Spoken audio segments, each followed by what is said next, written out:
নমস্কার বন্ধুরা, কেমন আছেন? আশা করি সব ভালো আছেন। আমি আবারও চলে এলাম আপনাদের মাঝে আরেকটি গল্প নিয়ে। আজকের গল্পটি বৌমাকে ভিখারি বলে তাড়িয়ে দিল শাওরি। শেষে যা ঘটল সবাই স্তব্ধ হয়ে গেল। গল্প পাঠে আমি উষা। আপনারা আমার কণ্ঠে আমার গল্প শুনছেন, তো আমার গল্প শুনতে থাকুন।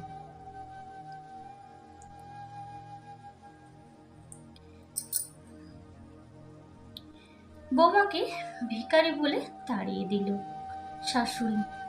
ভাগ্য এমন ভাবে বদলে ফিরে এলো, সবাই স্তব্ধ। সকালবেলা গ্রামে বড় জমিদার বাড়ির মতোই ছিল বিশাল দোতলা বাড়িটির উঠোনে এক ব্যস্ততা। বাড়ির কর্তা বহু বছর আগে মারা গিয়েছেন। এখন পুরো সংসারের কর্তব্য শাওরি লাবণ্য দেবী হাতে। তার একমাত্র ছেলে অর্ক আর নতুন বউ মেঘলা। মেঘলা ছিল খুবই শান্ত, ভদ্র আর আত্মসম্মান বোধ সম্পন্ন একটি মেয়ে। ছোটবেলায় বাবা মাকে হারিয়ে মামার বাড়িতে মানুষ হয়েছে। গায়ে দামি গয়না ছিল না, কিন্তু তার শিক্ষা দীক্ষা ব্যবহার ও মনের সৌন্দর্য ছিল সাধারণ। লাবণ্য দেবী প্রথম দিন থেকে তাকে পছন্দ করতেন না। তিনি প্রায়ই বলতেন, আমার ছেলের জন্য কত বড় লোকের মেয়ের সম্বন্ধ এসেছিল, আর শেষ পর্যন্ত বিয়ে করলো একটা ভিখারি ঘরের মেয়েকে। মেঘলা সব কথা চুপচাপ সহ্য করত। সে জানতো সময় একদিন সব প্রশ্নের উত্তর দেবে। একদিন সকালে রান্নাঘরে কাজ করতে করতে মেঘলার হাত পুড়ে গেল। লাবণ্য দেবী ছুটে এসে বললেন, এইটুকু কাজও ঠিক মতো করতে পারিস না? ভিখারি ঘরের মেয়েদের দিয়ে এর বেশি কি আর হবে? মেঘলা চোখে জল চলে এলো, কিন্তু সে কখনো উত্তর দিল না। অর্ক পাশের ঘর থেকে সব শুনে চুপ করে রইল। মায়ের বিরুদ্ধে কথা বলার সাহস তার ছিল না।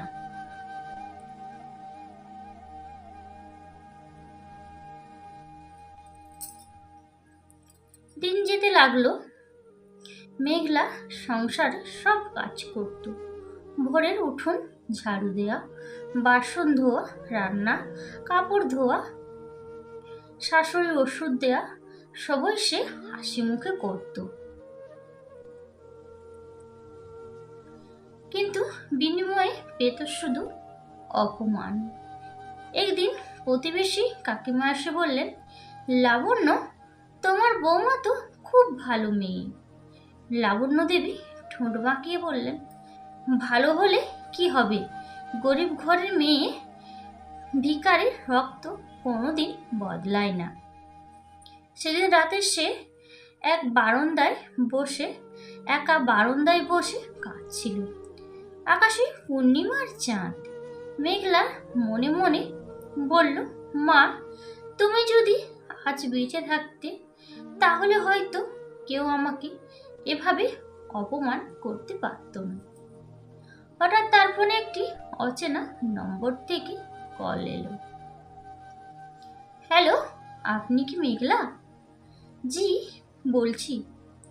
আমি কলকাতার আশীর্বাদ স্ট্যান্ড এর আইনজীবী অরিন্দম সেন বলছি। আপনার মা বাবা রেখে যাওয়া কিছু গুরুত্বপূর্ণ কাগজপত্র আমাদের কাছে আছে। যত তাড়াতাড়ি সম্ভব একবার এসে দেখা করুন। মেঘলা অবাক হয়ে গেল। সে ছোটবেলা থেকেই জানতো তার মা বাবা খুব সাধারণ ছিলেন। হঠাৎ এই ফোন কেন? পরদিন সে বিষয়টি অর্ককে জানালো। অর্ক বলল, মা জানলে যেতে দেবে না। ঠিক তখনই লাবণ্য দেবী ঘরে ঢুকে বললেন, কি নিয়ে এত ফিসফাস হচ্ছে? অর্ক স্তোত্তর করে বলল, কিছুই না মা। কিন্তু মেঘলা সত্যিটাই বলল। সব শুনে লাবণ্য দেবী রেগে আগুন। নিশ্চয়ই টাকা চাইতে ডাকছি। ভিখারিদের আবার কি সম্পত্তি? এসব নাটক আমাদের বাড়িতে চলবে না। মেঘলা মাথা নিচু করল। কয়েকদিন পর আবার সেই আইনজীবীর ফোন এলো। তিনি বললেন, আপনি না এলে আইনি জটিলতা হবে। বিষয়টি আপনার জন্য অত্যন্ত গুরুত্বপূর্ণ। এবার মেঘলা যাওয়ার সিদ্ধান্ত নিল। কিন্তু বাড়ি থেকে বেরোতেই লাবণ্য দেবী দরজার সামনে দাঁড়িয়ে বললেন, এই বাড়ি থেকে এক পা বেরোলে আর কোনোদিন ফিরতে হবে না। মেঘলা কিছুক্ষণ চুপ করে রইল। তারপর শান্ত গলায় বলল, মা, আমি কারো ক্ষতি করতে যাচ্ছি না, শুধু সত্যিটা জানতে চাইছি। লাবণ্য দেবী চিৎকার করে উঠলেন, ভিখারির মেয়ে আবার সত্যি? বেরিয়ে যা, আজ থেকে এই বাড়ির সঙ্গে তোর কোনো সম্পর্কই নেই। চোখে জল নিয়ে মেঘলা ধীরে ধীরে বাড়ি ছেড়ে বেরিয়ে গেল। অর্ক তাকে থামাতে চেয়েছিল, কিন্তু মায়ের কঠোর দৃষ্টির সামনে সে অসহায় হয়ে দাঁড়িয়েই রইল। গ্রামের মানুষ দূর থেকে সব দেখছিল। কেউ বলল, এত ভালো একটা মেয়েকে এভাবে তাড়িয়ে দেওয়া কি ঠিক হলো? আর কেউ দীর্ঘশ্বাস ফেলল। মানুষের অহংকার একদিন না একদিন ভাঙেই। মেঘলা শেষবারের মতো বাড়িটার দিকে তাকালো। তারপর চোখের জল মুছে মনে মনে বলল, আজ আমাকে ভিখারি বলে তাড়িয়ে দেয়া হলো, কিন্তু ঈশ্বর যদি বিচার করেন, একদিন সত্যিটা সবাই জানবে। সে বাস স্ট্যান্ডের দিকে হাঁটতে লাগলো। আর ঠিক সেই সময় কলকাতায় তার জন্য অপেক্ষা করছিল এমন এক সত্য, যা শুধু তার জীবন নয়, লাবণ্য দেবীর অহংকারকেও চূর্ণ বিচূর্ণ করে দিতে চলেছিল। বৌমাকে ভিখারি বলে তাড়িয়ে দিল শাশুড়ির ভাগ্যে, এমন তার দুর্ভাগ্য কখনো আর হয় না। পরদিন সকালে মেঘলা কলকাতার উদ্দেশ্যে রওনা দিল। সারা পথ তার মনে একটাই প্রশ্ন ঘুরপাক খাচ্ছিল, এখন আইনজীবী কেন তাকে এত জরুরি ভিত্তিতে ডেকেছেন। কলকাতায় পৌঁছে সে আশীর্বাদ স্ট্যান্ড এর অফিসে গেল। সেখানে মধ্যবয়স্ক ভদ্রলোক অরিন্দম সেন তাকে সম্মানের সঙ্গে বসতে বললেন। তুমি কি সত্যি কিছু জানো না? তিনি জিজ্ঞাসা করলেন। মেঘলা মাথা নাড়ল। অরিন্দম বাবু একটি পুরনো ফাইল তার হাতে তুলে দিলেন। তোমার মা বাবা অমরেশ চৌধুরী একজন সফল ব্যবসায়ী ছিলেন। বহু বছর আগে দুর্ঘটনায় তিনি ও তোমার মা মারা যান। তখন তুমি খুবই ছোট ছিলেন। তোমার নিরাপত্তার জন্য এবং সম্পত্তি সুরক্ষার উদ্দেশ্য সবকিছু একটি স্টাটের অধীনে রাখা হয়। শর্ত ছিল, তুমি 25 বছর পূর্ণ হলে সব সম্পত্তি তোমার নামে হস্তান্তর করা হবে। মেঘলার হাত কাঁপতে লাগলো। সে বিশ্বাসই করতে পারছিল না। ফাইল খুলে দেখল, জমি, বাড়ি, একটি চালু কারখানা, ব্যাংকে মোটা অঙ্কের আমানত, সবই তার নামে। তার চোখে জল এসে গেল। তাহলে আমি এতদিন কিছুই জানতাম না? অরিন্দম বাবু মৃদু হেসে বললেন, না, তোমার মামা শুধু তোমাকে মানুষ করেছিলেন, কিন্তু সম্পত্তির কথা গোপন রেখেছিলেন, কারণ তখন অনেকে লোভে তোমার ক্ষতি করতে পারত। মেঘলা দীর্ঘশ্বাস ফেলল। তার মনে প্রথমে ভেসে উঠেছিল লাবণ্য দেবীর সেই কথা, ভিখারি ঘরের মেয়ে। সে মনে মনে বলল, টাকা মানুষকে বড় করে না, কিন্তু অপমান মানুষকে অনেক কিছু শিখিয়ে দেয়। এদিকে গ্রামের পরিস্থিতি বদলে যেতে শুরু করলো। মেঘলা চলে যাওয়ার পর বাড়ির সমস্ত কাজ এলোমেলো হয়ে গেল। রান্নাঘর নেই, ঘর পরিষ্কারও নেই, ওষুধ সময় মতো কেউ দেয় না, রান্নাও নেই, ঘর পরিষ্কারও নেই, শুধু সময় মতো কেউ ওষুধও সময় মতো কেউ দেয় না। লাবণ্য দেবী প্রথমে ভেবেছিলেন 2-1 দিনের মধ্যে মেঘলা ফিরে এসে ক্ষমা চাইবে, কিন্তু 1 সপ্তাহ কেটে গেল, মেঘলা ফিরল না। অর্ক ধীরে ধীরে বদলে যেতে লাগলো। একদিন সে মাকে বলল, মা, তুমি অন্যায় করেছো। মেঘলা কোনো ভুল করেনি।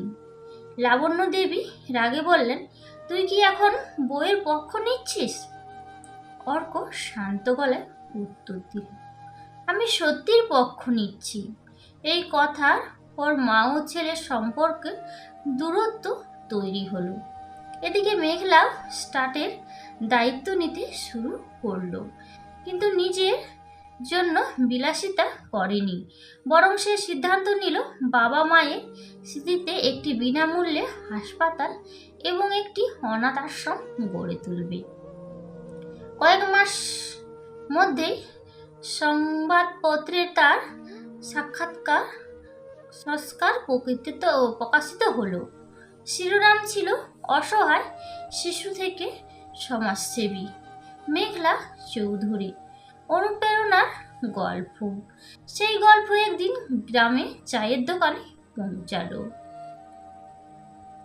একজন প্রতিবেশী সংবাদপত্র হাতে নিয়ে লাবণ্য দেবীর বাড়িতে এলেন। দিদি, এই মেয়েটাকে চিনতে পারছেন? ছবিটা দেখে লাবণ্য দেবীর মুখ ফ্যাকাশে হয়ে গেল। ছবির নিচে লেখা, শিল্পপতি অমরেশ চৌধুরীর একমাত্র উত্তরাধিকারী মেঘলা চৌধুরী। লাবণ্য দেবীর হাত থেকে প্রায় খবরের কাগজ মাটিতে পড়েই যাচ্ছিল। তিনি তোতলাতে লাগলেন, এটা এটা আমাদের মেঘলা? প্রতিবেশী বললেন, হ্যাঁ, যাকে আপনি ভিখারি বলে বাড়ি থেকে বের করে দিয়েছিলেন। সেই মেয়েটি আজ শত শত মানুষের পাশে দাঁড়িয়েছে। লাবণ্য দেবীর মাথা যেন ঘুরে উঠল। তিনি প্রথমবার নিজের ভুলটা স্পষ্ট বুঝতে পারলেন, কিন্তু তখন অনেক দেরি হয়ে গেছে। অর্ক খবরটা পড়ে চোখের জল সামলাতে পারল না।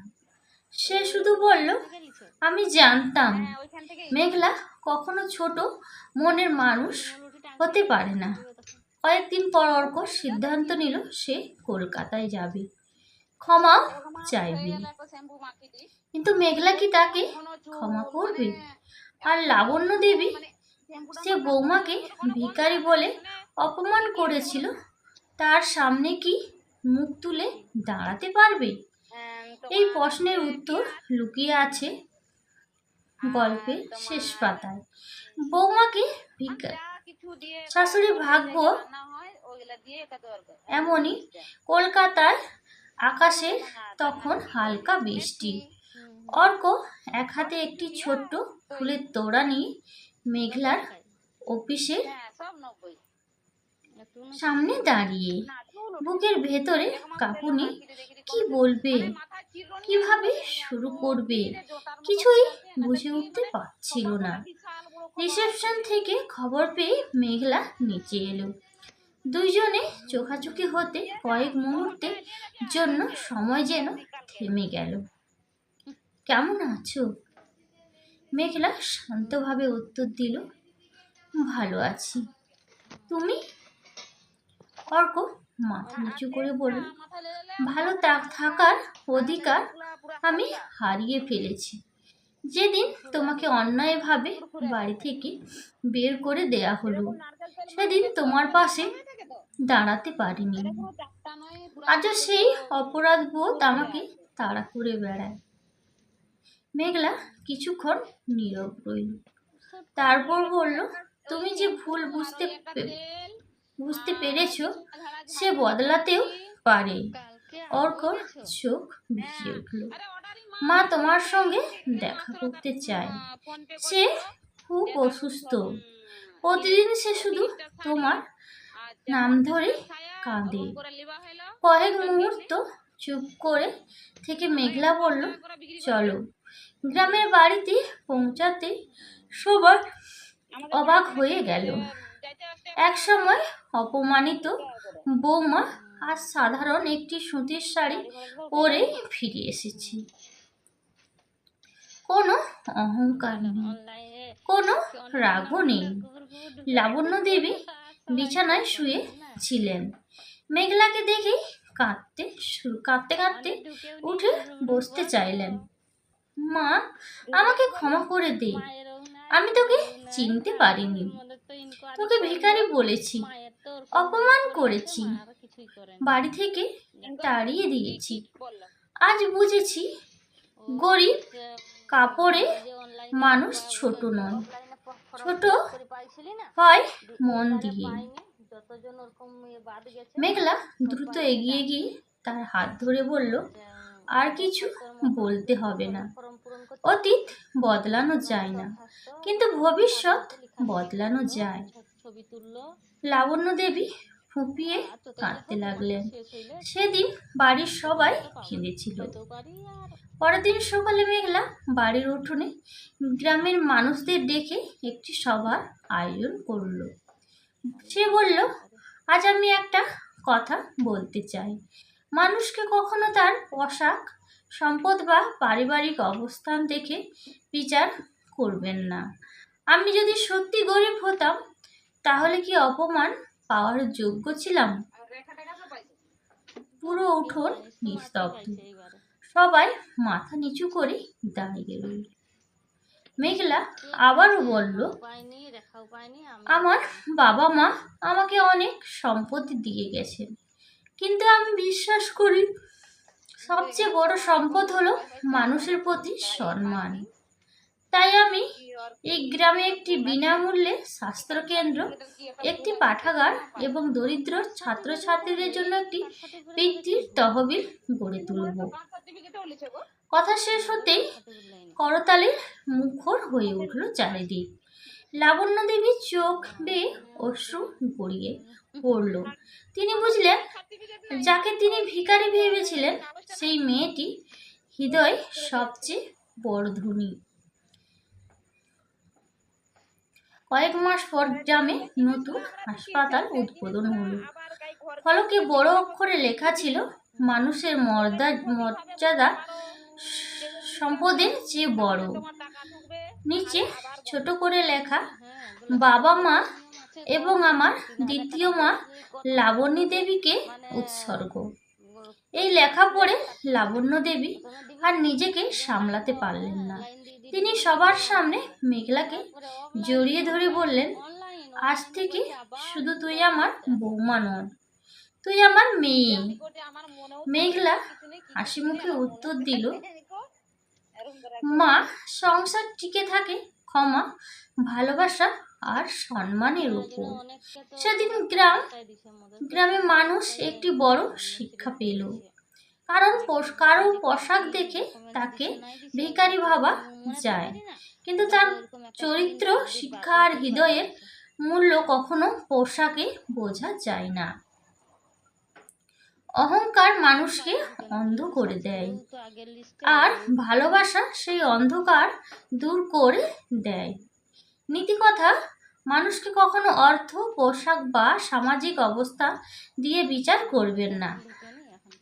সমাজ সম্মান দিলে সম্মান ফিরে আসে, আর অহংকারের পরিণত একদিন না একদিন মানুষ নিজেই ভুলে সামনে দাঁড় করিয়ে দেয়। তো বন্ধুরা, গল্পটা কেমন লাগলো? গল্পটি যদি ভালো লেগে থাকে বন্ধু বান্ধবদের মাঝে শেয়ার করে দেওয়ার অনুরোধ রইল।